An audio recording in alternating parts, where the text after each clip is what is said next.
In the quiet moments of our lives, between scrolling through cat videos and arguing with strangers about whether a hot dog is a sandwich, it is not, by the way, it's clearly a taco. Look at the geometry. There is a shadow. A colossal, terrifying shadow that has loomed over humanity for nearly 80 years. It's the specter of nuclear war, a concept so cataclysmic, so utterly final that our brains have developed a rather nifty coping mechanism, pretending it's not really there. It's like that mountain of laundry in the corner of your room. You know you should deal with it, but it's just so much easier to throw another shirt on top and hope it magically sorts itself out. But this isn't laundry. This is the existential threat of global annihilation, a self-destruct button for civilization, held in the hands of a very, very small club of nations. A club whose membership rules are, to put it mildly, concerning. We live under a permanent, invisible sword of Damocles, dangling by the thinnest of threads, held aloft by a precarious balance of power, diplomacy, and the fervent hope that nobody, ever, has a case of the Mondays and decides to press the big red button. This isn't a relic of the Cold War, it's a clear and present danger, a constant, low-level hum of anxiety in the background of our modern world. So tonight, we are going to look directly at that shadow. We're going to talk about the members of this exclusive, terrifying club. We'll count down the top 10 atomic countries, examining the arsenals they hold, the histories that shape them, and the geopolitical chess games they're playing with stakes that could not possibly be higher. Because ignoring a threat doesn't make it go away. Sometimes you have to stare into the abyss, if only to understand just how close to the edge we're all standing. And maybe, just maybe, learn how to take a few steps back. And coming in at number 1, with a stockpile that could turn the entire planet into a radioactive parking lot several times over, is Russia. Of course, it's Russia. With an estimated 5,580 nuclear warheads, they are the undisputed heavyweight champion of potential global Armageddon. This isn't just a large number, it's a legacy. A holdover from the Cold War days when the US and the Soviet Union were locked in a staring contest so intense, they built enough bombs to ensure that if one blinked, the other wouldn't be around to see it. It's the ultimate, terrifying example of mutually assured destruction, or MAD, a policy that sounds exactly as reassuring as its acronym suggests.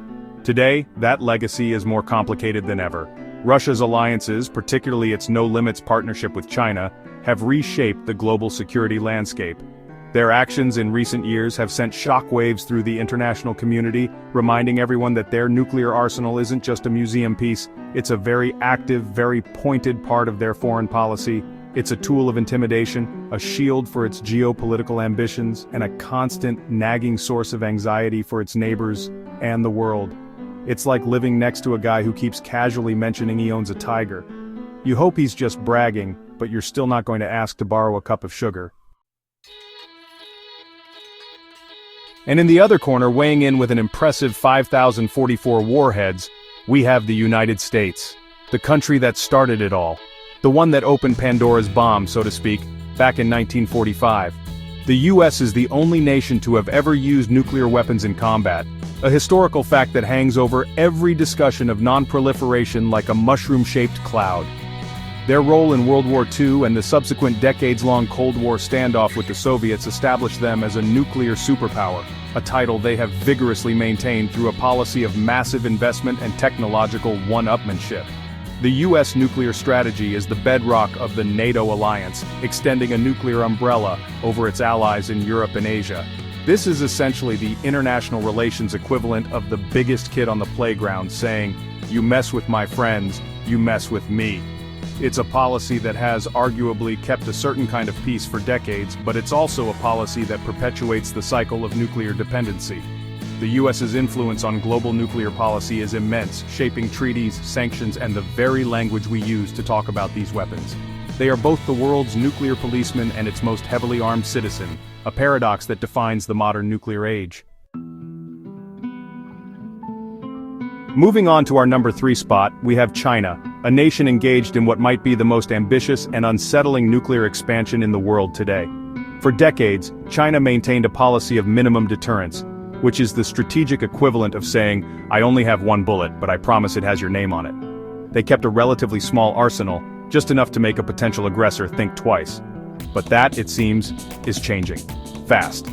With an estimated 500 warheads and counting, They are on a building spree, constructing missile silos in their western desert at a pace that has Pentagon planners sweating through their uniforms. This rapid expansion is part of China's broader ambition to become a dominant global power. Their strategic partnerships, especially with Russia, and their increasingly assertive foreign policy, are backed by this growing nuclear might. They are transforming from a regional power into a true nuclear peer to both the US and Russia, creating a new, unstable, three-body problem in global security. It means the old Cold War calculus of two superpowers is obsolete. Now it's a far more complex and unpredictable game, and China is holding a handful of cards they're only just beginning to show. At number 4 we find France, a country that insists on doing things its own way, and that absolutely includes its nuclear weapons. With around 290 warheads, France maintains a fierce policy of dissuasion, which is a very French way of saying, do not mess with us, or we will make you regret it, with extreme prejudice, and perhaps a touch of existential ennui. After being left out of early nuclear collaborations, President Charles de Gaulle decided France needed its own force de frappe, an independent nuclear deterrent that didn't rely on the whims of the Americans or the British. It was a declaration of strategic independence. This independent streak remains central to France's identity. While they are a key member of both the EU and NATO, their nuclear command structure is entirely their own. Their arsenal is primarily sea-based, carried by a fleet of sophisticated submarines that are the pride of their navy. This makes their deterrent highly survivable and credible. France sees its nuclear force not just as a national security guarantee, but as a fundamental pillar of European security, especially in a world where the American commitment can sometimes seem, shall we say, variable. They are the quiet, well-dressed but heavily armed guarantor of stability on the continent. Crossing the channel to number 5 we have the United Kingdom.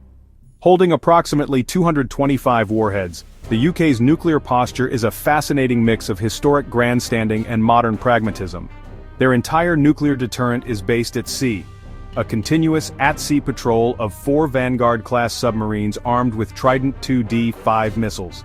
The idea is that at every second of every day, somewhere in the deep dark ocean, a British submarine is on patrol, ready to unleash unimaginable destruction. It's the ultimate just-in-case policy, a £205 billion insurance plan against the apocalypse.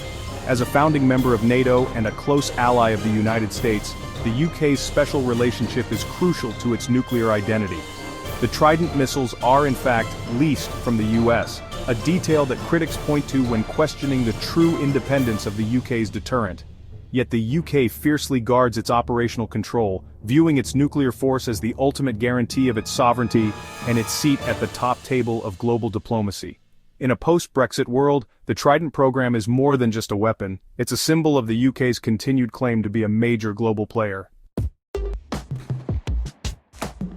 Now we arrive at number 6, Pakistan, and the temperature in the room just went up by about 1,000 degrees. With an estimated 170 warheads, Pakistan's nuclear program is one of the fastest growing in the world. It wasn't born out of a desire for global prestige, but out of a deep-seated existential fear of its much larger neighbor, India. The rivalry between these two nations is one of the most volatile flashpoints on the planet, and the introduction of nuclear weapons has turned a dangerous neighborhood into a potential powder keg. Pakistan's policy is straightforward: to deter Indian conventional military superiority. Their arsenal is designed to be a credible minimum deterrent, though what minimum means seems to be constantly expanding.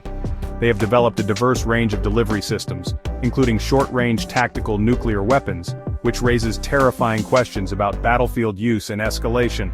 Alliances in the region, particularly its historically close ties with China and complicated relationship with the United States, add further layers to an already tense security situation.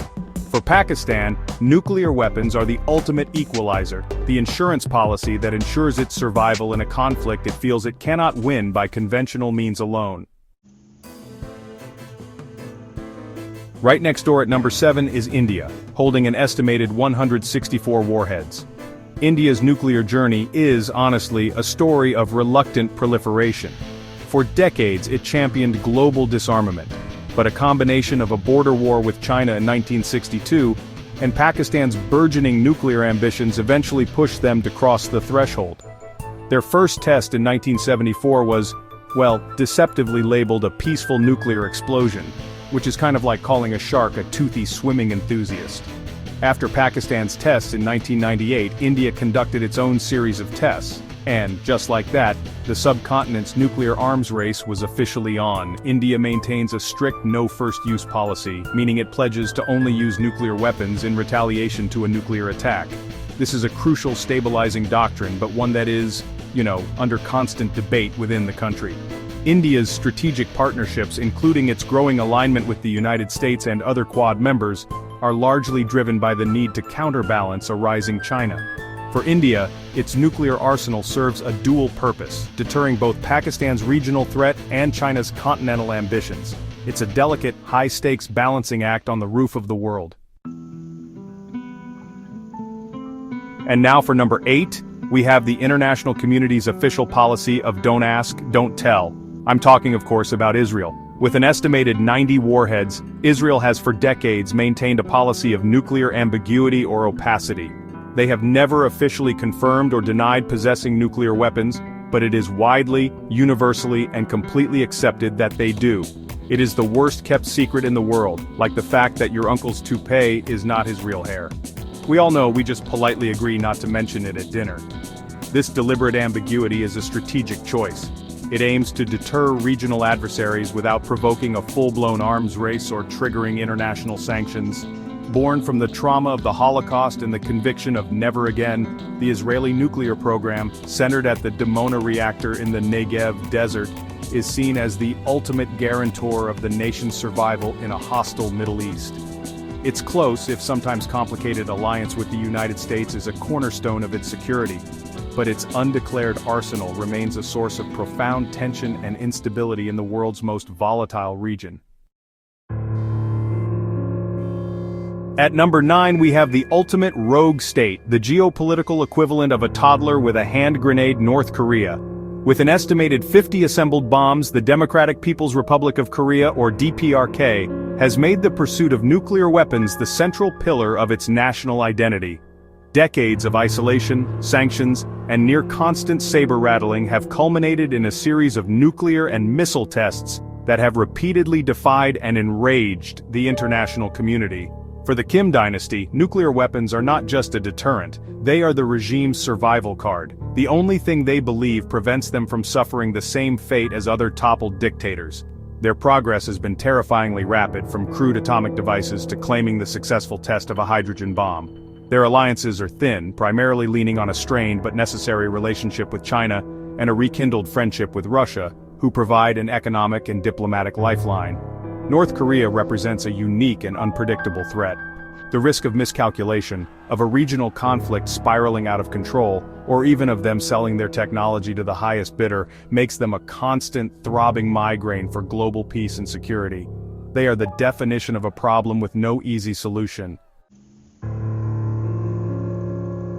And finally, at number 10, we have a country that is not officially a nuclear power, but whose ambitions have kept the world on edge for 2 decades. Iran. While Iran claims its nuclear program is purely for peaceful energy purposes, the international community has long been skeptical, and for good reason.